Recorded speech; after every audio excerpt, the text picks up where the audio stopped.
একটা ছবি থেকে ব্যাকগ্রাউন্ড রিমুভ করার জন্য যে ছবিটার ব্যাকগ্রাউন্ড রিমুভ করার প্রয়োজন সেটা সিলেক্ট করতে হবে। তো সিলেক্ট করার পর তারপরে এই ছবিটার ব্যাকগ্রাউন্ড রিমুভ করব এবং এখানে যে সাইডের যেই কলার আছে সেগুলো বসাতে হবে। তো এটা করার জন্য প্রথমে ব্যাকগ্রাউন্ড সিলেক্ট, তারপর এইখান থেকে একটা লেয়ার কপি করতে হবে সেলটার যে। তো এই লেয়ারটা কপি করা হয়ে গেলে তারপর নিচের যে ব্যাকগ্রাউন্ড আছে এখানে চোখের মতো যে আইকনটা আছে সেটাতে ক্লিক করতে হবে।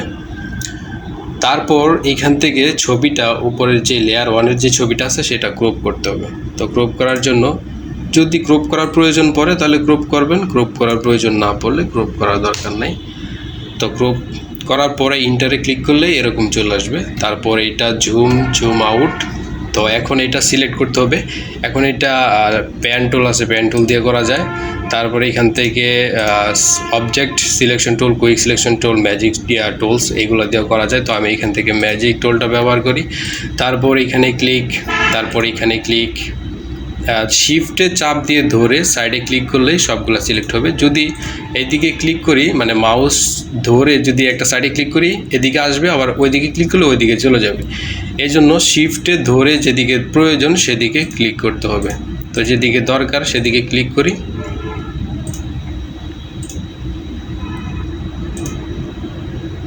হ্যাঁ, এটা হয়ে গেছে। তো হয়ে যাওয়ার পর তারপর ব্যাকগ্রাউন্ড রিমুভ করার ক্ষেত্রে এখন যদি আমি ব্যাক স্পেসে ক্লিক করি তাহলে কিন্তু ব্যাকগ্রাউন্ড রিমুভ হয়ে যাবে। এই যে রিমুভ হয়ে গেছে। আর একটা জিনিস সেটা হচ্ছে এই যে সাইডে যে দাগ দেখতে পাচ্ছেন এই দাগটা যদি না থাকে তাহলে কিন্তু ব্যাকগ্রাউন্ড রিমুভ হবে না। তো আমি আপনাদেরকে দেখাই। এই যে দেখেন ব্যাগে চলে আসলাম, তারপর এখান থেকে সিলেক্ট ইনভার্স। যদি এই যে দেখেন সাইড থেকে দাগগুলো চলে গেছে, এখন যদি আমি ব্যাক পিসে ক্লিক করি তাহলে কিন্তু সাবজেক্টটাই চলে যাবে, কিন্তু ব্যাগের যেই ব্যাকগ্রাউন্ড আছে ওইটা কিন্তু যাবে না।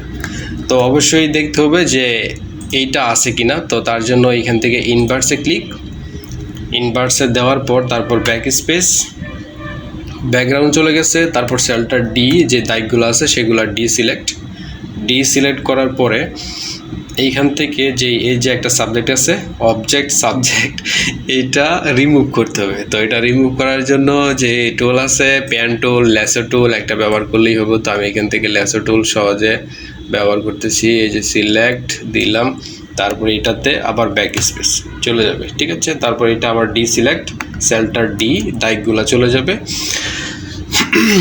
তো এখন এইখানে আপনি কলারটা বসাতে হবে। কলার বসানোর জন্য একটা ছবি ওপেন করতে হবে। ছবিটা এইখান থেকে টান্দা ধরে এইখানে নিয়ে আসি, তারপর এই যে উপরে এটাতে ছেড়ে দেব। এটা আসলো না, কারণ আছে, তার জন্য একই ছবি বারবার আসে না। তো এইখান থেকে ছবি এটা, তারপর এখান থেকে যে কোনো একটা ছবি কপি পেস্ট করে নেবে। সাইডে ক্লিক করে এটা কপি, তারপর এখানে পেস্ট। তো নতুন একটা নামে ছবি কপি পেস্ট হয়ে যাবে। তো এটা ধরে তারপরে এখানে এনে তারপরে এইখান থেকে ছেড়ে দেব। তো এখন আমাদেরকে এইটা নিয়ে ওইখানে বসাতে হবে। তো আমি এখান থেকে জুম করি, তারপর এটা সিলেক্ট করতে হবে। আর এইখান থেকে এই ছবিটা আনার পর এইখান থেকে ব্যাকগ্রাউন্ডের যে তালাটা আছে সেটা খুলে দিবেন। তালা খোলার পর তারপর এখান থেকে প্যান টুল যেটা সহজ হয় সেটা দিয়ে এটা সিলেক্ট করতে হবে।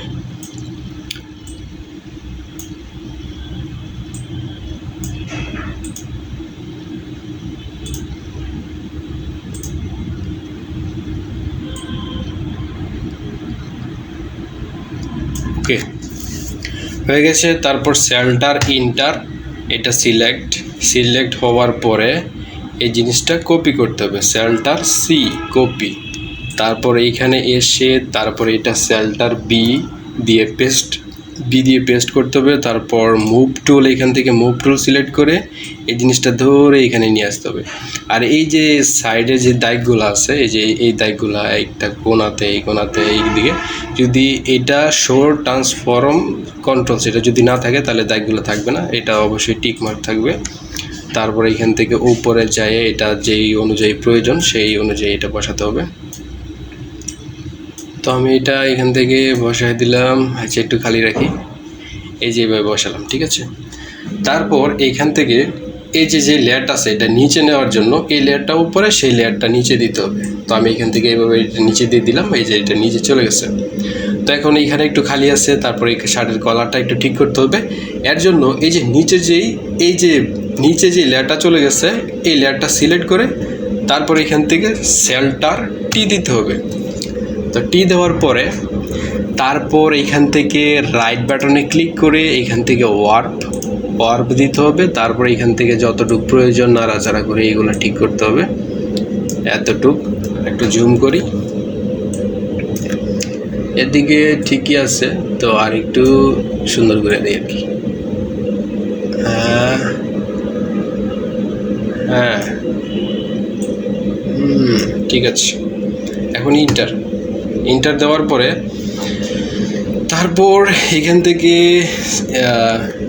সেল্টার শিফট ই এই তিনটা দিলে এই দুইটা লেয়ার মার্চ হয়ে যাবে। সেল্টার শিফট ই, লেয়ার মার্চ হয়ে গেছে। তখন এখন কাজ শেষ, এই যে কাজ শেষ। ঠিক আছে, এটা হচ্ছে ব্যাকগ্রাউন্ড রিমুভ। তারপর আরেকটা জানি কী কয়, কলার লাগানিরে কী কয় মন নাইগা, ওইটা করতে হবে। ঠিক আছে।